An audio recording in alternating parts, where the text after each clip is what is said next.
संघ प्रमुख को सुनेंगे, मोहन भागवत जी को। छापने के लिए छापखाने में वो हस्तलिपि देना कल देनी है, तो आज रात में एक बड़ा भूचाल आ गया और बहुत से देहात, बहुत से शहर तहस नहस हो गए। तुरंत सेवा कार्य में सब लोग लग गए। तो पुस्तक के लिए जो धन लाया था उसका स्वाभाविक उपयोग लोगों की राहत के लिए हो गया, वो धन समाप्त हो गया। इसलिए कार्य पूरा होने के बाद फिर से भिक्खू ने सबको बताया कि धन तो दिया था आप लोगों ने, लेकिन वो ऐसे काम में हो गया खर्च, तो और एक बार धन संकलन। फिर से वैसा किया। फिर जब छापखाने में जाना था उसके पहले के उस दिन एक बड़ी बाढ़ आ गई, फिर से राहत कार्य करना पड़ा, सारा संकलित धन उसमें व्यय हो गया। फिर जाकर लोगों को समझाया, लोग भी समझ गए। तीसरी बार धन संकलन हुआ, इस बार कोई आपत्ति नहीं। हस्तलिपि छापखाने में गई, मुद्रित होकर किताब तैयार हुई, किताब का धूमधाम से प्रकाशन हुआ ने, और उस किताब को बड़े श्रद्धापूर्वक खरीदा और पढ़ने के लिए अपने अपने घर में जब लोगों ने उसको खोला तो पहले पन्ने पर लिखा था कि ये तथागत के चीनी भाषा में चरित्र की तीसरी आवृत्ति है।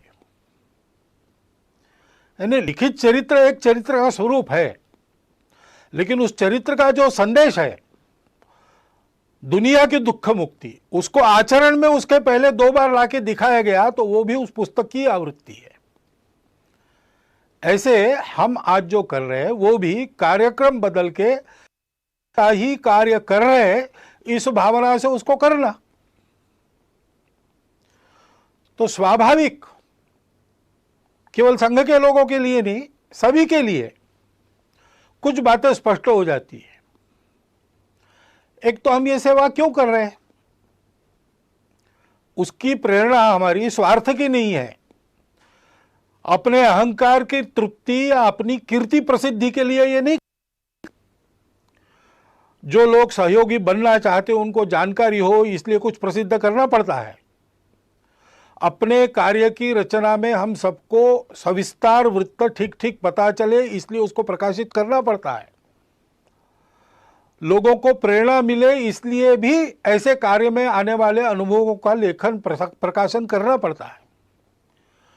परंतु अपना डंका बजाने के लिए हम ये काम नहीं कर रहे। हम काम कर रहे हैं, ये अपना समाज है, अपना देश है, इसलिए इस स्वार्थ, भय, मजबूरी, प्रतिक्रिया या अहंकार, इन सब बातों से रहित आत्मीय वृत्ति का परिपाक है ये सेवा।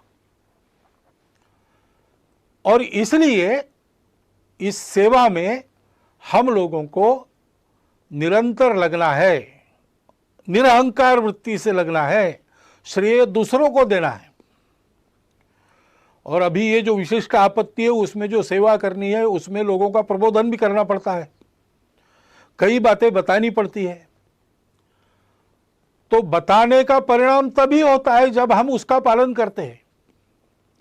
और इसलिए कोरोना की महामारी के समय में अपने स्वास्थ्य को सुरक्षित रखने के जो जो नियम विहित है और हम लोगों को बताने वाले हैं, उन सबका पालन पहले अपने को करना है।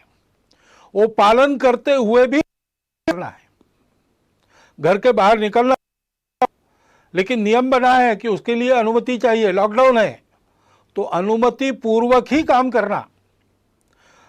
फिजिकल डिस्टेंस रखना है, अंतर रखना है, वो अंतर रखकर काम करना पड़ेगा। छोटी छोटी बातों में भी सहज रहकर स्वयं उसके पालन का उदाहरण बनकर हमको लोगों को बताना है। और हम ये कर सकते हैं।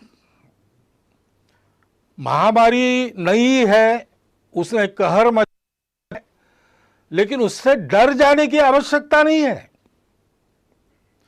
डरने से काम नहीं होता, डरने से संकट का बल ज्यादा बढ़ता है।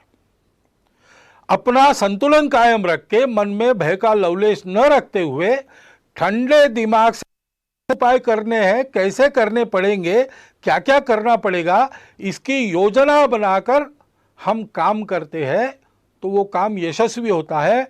आत्मविश्वास युक्त ऐसा अपना सुनियोजित प्रयास करना है होकर, और सातत्यपूर्वक प्रयास करना है, क्योंकि ये बीमारी नहीं है। इसमें निश्चित क्या क्या हो सकता है इसके अनुमान लगते, जैसे जैसे अनुभव आता है वैसे ही पता चल रहा है।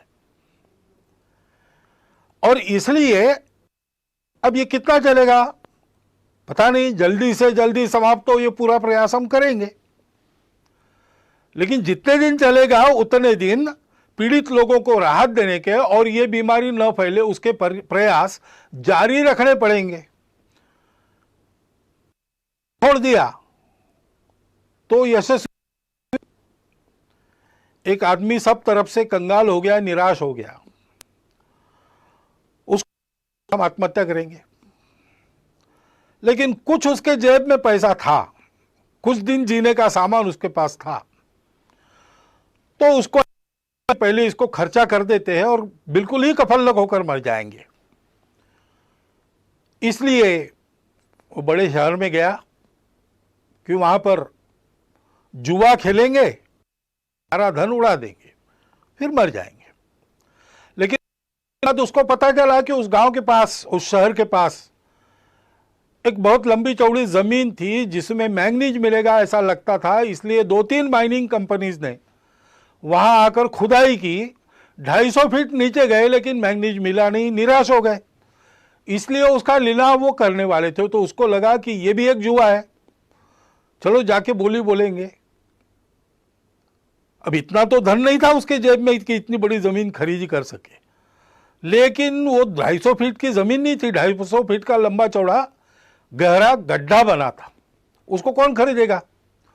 उस नीलाम में कोई आया ही नहीं, यही अकेला पहुंचा, इसलिए इसके जेब में जितने पैसे थे उतने में उसकी जमीन हो गई।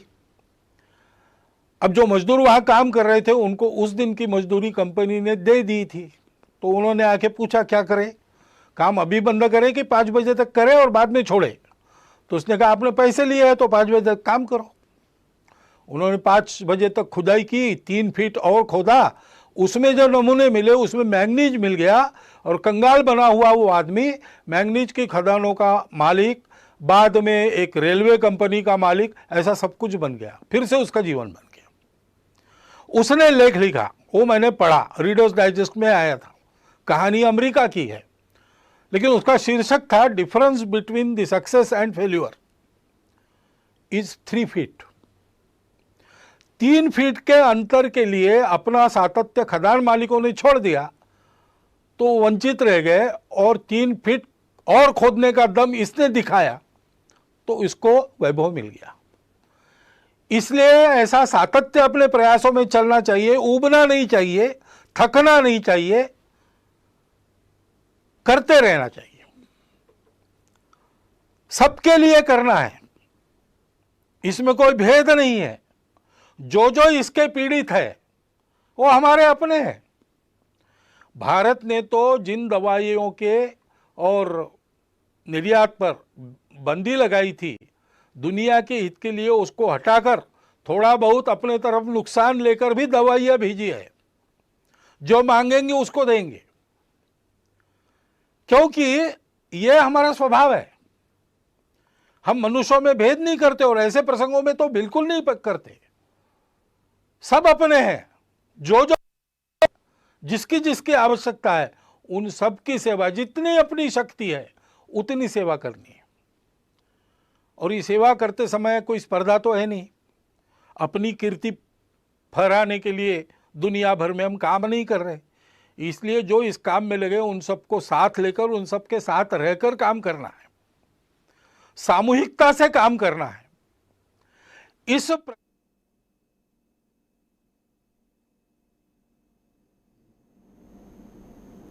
तो नागपुर से आप सीधा आरएसएस प्रमुख मोहन भागवत को सुन रहे थे। कोरोना से लड़ने के लिए लगातार जंग जिस तरीके से जारी है, प्रत्येक शख्स का सहयोग होगा तभी इस जंग से जीता जा सकता है। फिलहाल वापस आएंगे।